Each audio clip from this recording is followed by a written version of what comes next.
Yeah, hej. Ikke bad. Nej, okay, det, nej, når jeg satan, det skulle det ikke. Det er venner. Sorry. Nå. Jeg er lige ved at bestige et bjerg, venner. Ja, det er din... Au! Vi står på en vold. Ja. Hej, venner. Nå, ja, det er din... Det er din blog. Lucky blog. Ja, jeg er også lige i gang. Ja, det kan du bare den der. Må jeg se om, mand? Nej, så ligger han bare dernede, mand. Ja, tag lige det her kamera-stativ. Okay, så tag det igen. Jeg synes, du skal hente det for mig. Jeg har dårlige knæ, venner, så derfor skal jeg endelig hente det for mig. Nej. Sean, du skal lige... Sean, jeg har ikke fået det endnu. Sean, på vej hen. Jeg er nede i nogle pigtræk. Ej, jeg tror på det igen. Nå, ja, vi har kameramand. Eller kameradame. Skal du puppe? Kom, vi skal op og kravle i træer. Nej, det er fandme dumt. Kom nu! Kom! Gå med raske ben på tur. Tralalala. Okay, lad os bare holde det. Er det rigtig sang? Tror du, jeg laver en rigtig sang, mand? Ja. Men jeg tror, det var en eller anden ligesom skivervenner i den nakke. Det er handicappet. Nej, ikke handicappet. Skud ud til smertezone, Olga. Ja. Sådan en mærkelig lys. Ui, en her der er et træ.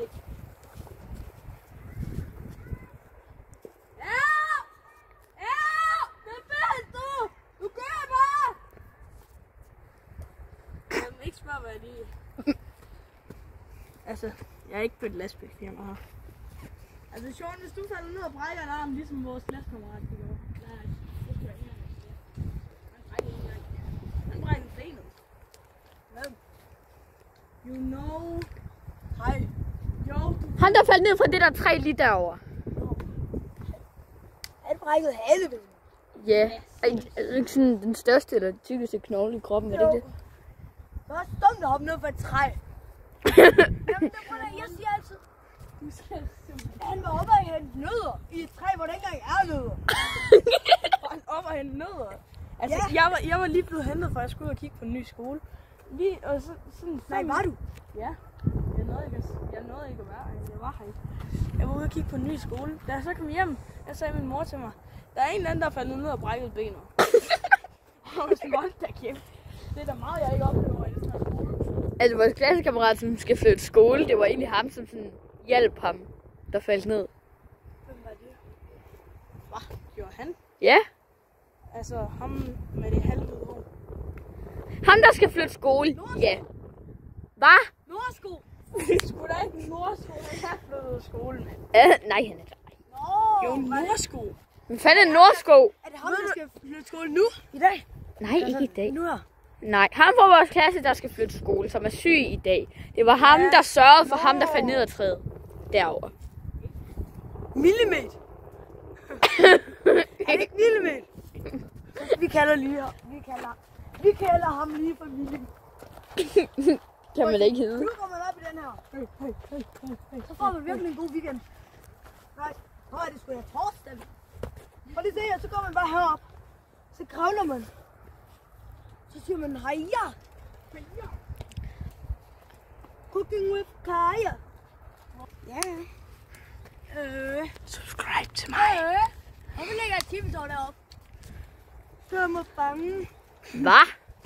Der ligger et chippetog der. Det gør det da også helt deroppe. Man kan da ikke se det, kan man? Ej, det kan man vist ikke. Jeg tror ikke, man kan se det. Jo, det kan man faktisk godt lidt. Når du med det der med? Jeg var på chippetåret, og så hørte jeg det der brag, og så så jeg dig, der stod på jorden. Det er fandme content, venner. Så har man godt noget med sten. Ja, Katrine går ind, venner. Det ved vi alle sammen nu. Katrine, hun er simpelthen lige gået ind. Skud til Katrine. Det vil sige med den der jagt derovre. Vent! Hvad står på?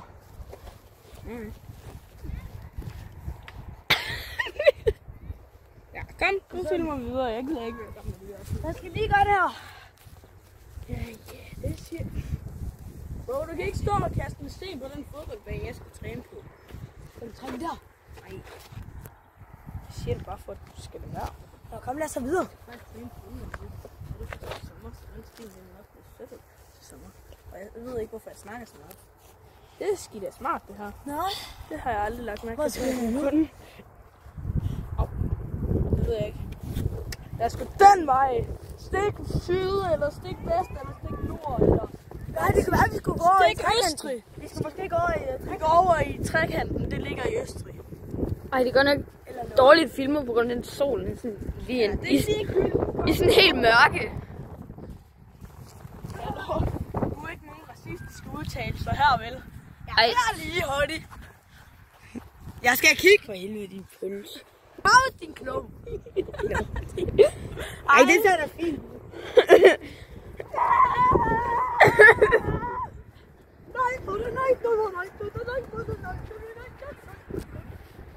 den her anden gang. Du er dummere end dum. Ærligt talt, hvad han en gang i. Hvis man går i klasse med Sean og er bedste venner med ham, så sker det der hele tiden. Okay, helt ærligt. Det gør det. Cooking with Kaya. Cooking with Kaya.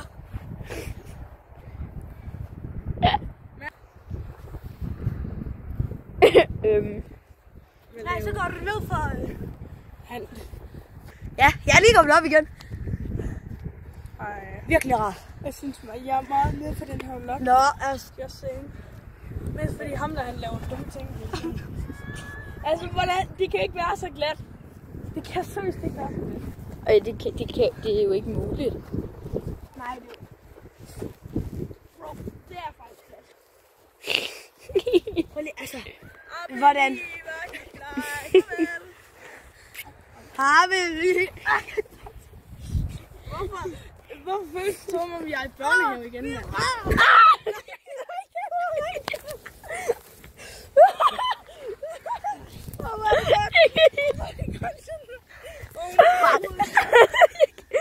Ej, jeg filmer det her mærkelige græs her. Ja, hallo, kan vi lige filme mig her? For Silvan. Jeg tror, hun har brækket røven. Eller noget. Det må virkelig gøre ondt, ikke for noget. Hvad er det godt? Du skal ikke derop, du skal stand. Hey, hold on, skål!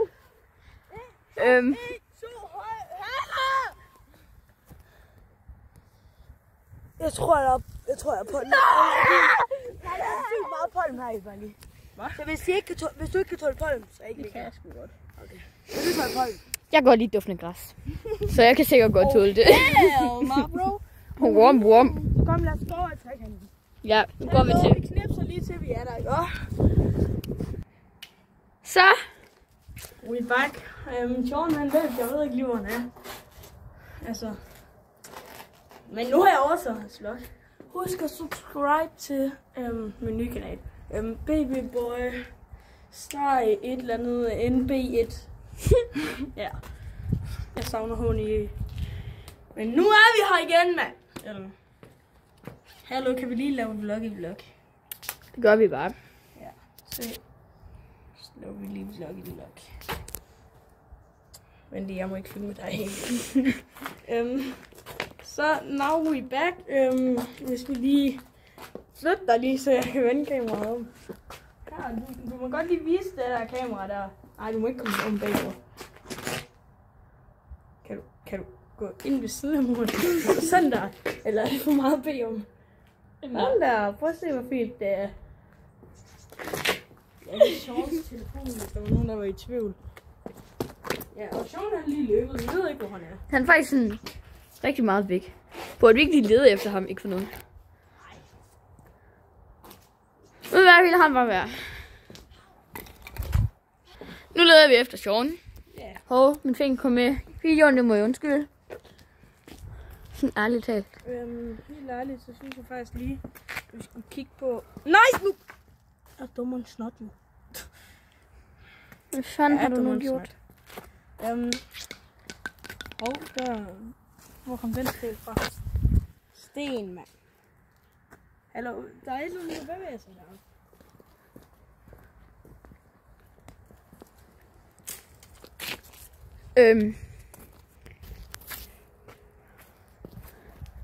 Der er et eller andet herfra, der sådan bliver ved med...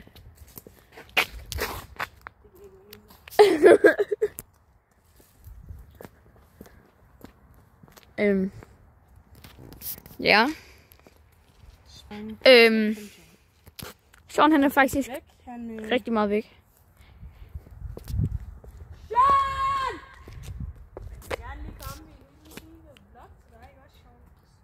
Vi hørte lige noget herfra. Hvad? Sean, er det dig? Det er en lille lus. Okay, jeg har dårlig humor nu. Ej. Hvorfor har du det dig? Du står og filmer til din kanal, og så bliver du bare lige pludselig væk. Men det var en flå. Ja, jeg er lige glad. En flå, det betyder ikke, at du skal sætte dig op i en busk, mand. Jo. Kom, venner. Nå, nej. Ja. I er lidt for overgearet, synes jeg. Det er dejligt, du er der. What goes it? And then I wake up. What goes it? Ja, what goes it? Det er rart. Det er rigtig rart. Bro synger Oliver Tree. Ej, det var ikke fint. Vi kommer bare herop, ikke?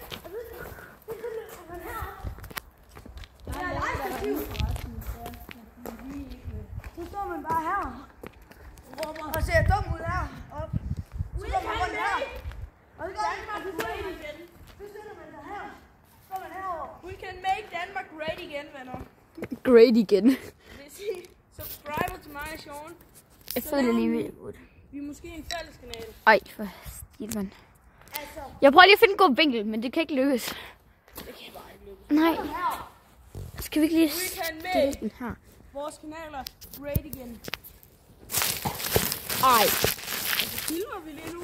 Tydeligvis. Ej, det gør nok dårligt her. Det burde vi lige klippe ud. Nej, jeg synes faktisk, det er rigtig godt, at Sean han mister followers. Ej, for... filmer vi? Ja. Hallo, mine fingre bliver ved med at komme ind i spil. Du er lige nødt til at stoppe. Du skal derover. Den, der først kommer over på den anden side, den her mærkelige bro. Nej, glem det. Jo. Nej! Jeg gider ikke. Filmer vi? Ja. Pause. Hej venner. Sean han sidder lige i sådan en meget risk sted her. Upsi. Det er meget mærkeligt, når der er 2 kameraer. Nå, Ja. der er en derovre også. Hun må bare ikke vise sit hoved, jo. Så det er jo så lige det. Ja. Ej, Vi jeg prøver at komme ud her. Nej, bro fald ned. Nej, jeg prøver ikke. Nej. Jeg prøver at holde. Hvad kæft, mand. Det er, hvad man kalder en idiot, det der. Hvis du spiser sten, så sker der ingen skid. Hvad så der? Så alt for Jeg skulle da, at du ikke fik en skid, mand. noget. Ja, du er fandme dum. Her, jeg kaster kameraet til dig. Jeg gør det. Jeg griber. Er I okay?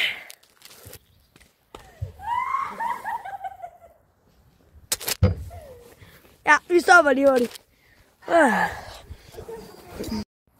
Yes. Ja, prøv lige at komme herned, og det er nok det sidste. Og det dummeste. Det er pisse dumt, det han er gang Den med. er jo så tung. Skal du hjem? Ja. Så er der vist en gentleman, der lige skal hjælpe Jeg her. skal lige se noget. Der er en gentleman. Er det mig? Er det mig, der er gentleman? Hvad? Skal du ikke ned i kælderen, er du dum? Bro, hvad er det? Ja. Der er en syg idé.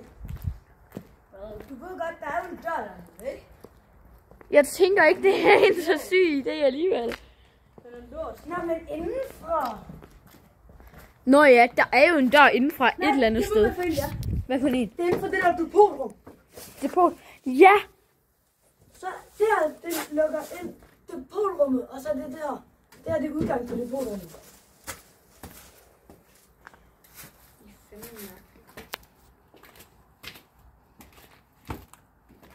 Men kan du ikke lige give mig et shout-out? Så laver vi lige shout-out her. Ja. Ej, hvad er ham her?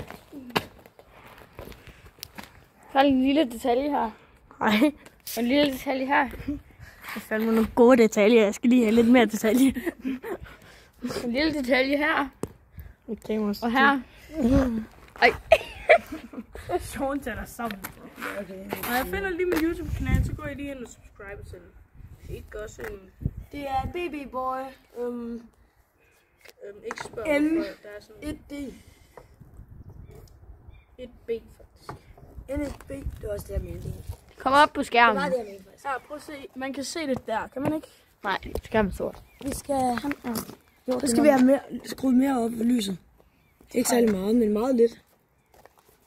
Jeg sætter det også op på skærmen. Nej, vi skal bare lige dække her med hånden for filmen. Ej, vi smider det bare op på skærmen. Det er Op meget på lettere. skærmen. Ja. Nej, nu gør det igen! Hvad gjorde du?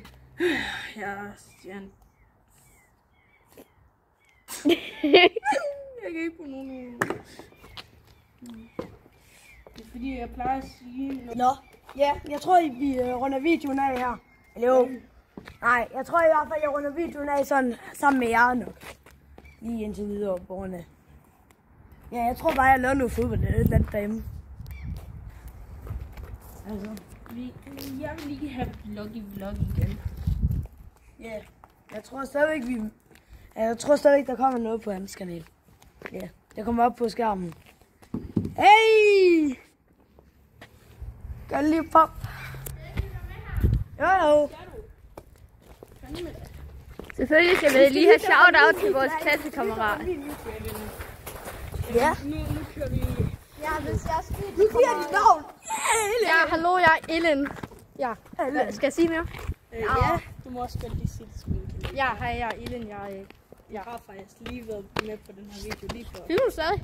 Ja. Nå. Okay, fedt. Vi ses i morgen. Ja, vi ses i morgen. Farvel. Se jer. Hvis der er folk, der liker jeres video, så er det Ja. Nej, ikke en skid der. Jeg skal nok give dig en slikkepind, hvis der er nogen, der skriver, Ellen er en god en. Hvis man skriver, Ellen er en god en. Hvis man skriver en, så får hun en slikkepind mere, om hvad er allerede skyldig. Miau. Miau! Vi ses. Vel. Hvem var det, der sagde det mere? Det ved jeg faktisk ikke. Det undersøger vi lige. Græs! Du er Kasper. Og trucker vel.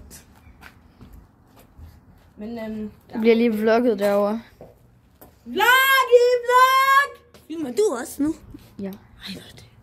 Nej. Men det var alt for den her video. Hvis I kunne lide den, så smid en like og subscribe og alt det der, som ja. Nå. Ja.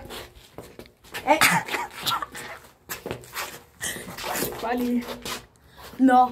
Ja, vi skal også have afrundet her. Jo, det kan godt være, der kommer lidt. Men altså, afrunden lige for at være sammen med mine to venner. Yes. Yes. Nå. Ja. Hvad skal man ellers lave? Det er en skid. Nej, hvad er med pinden? Nå, så siger jeg det. Adi, pind. Okay? Adi, pind. Ja, nu gør vi det bare. Adi, pind.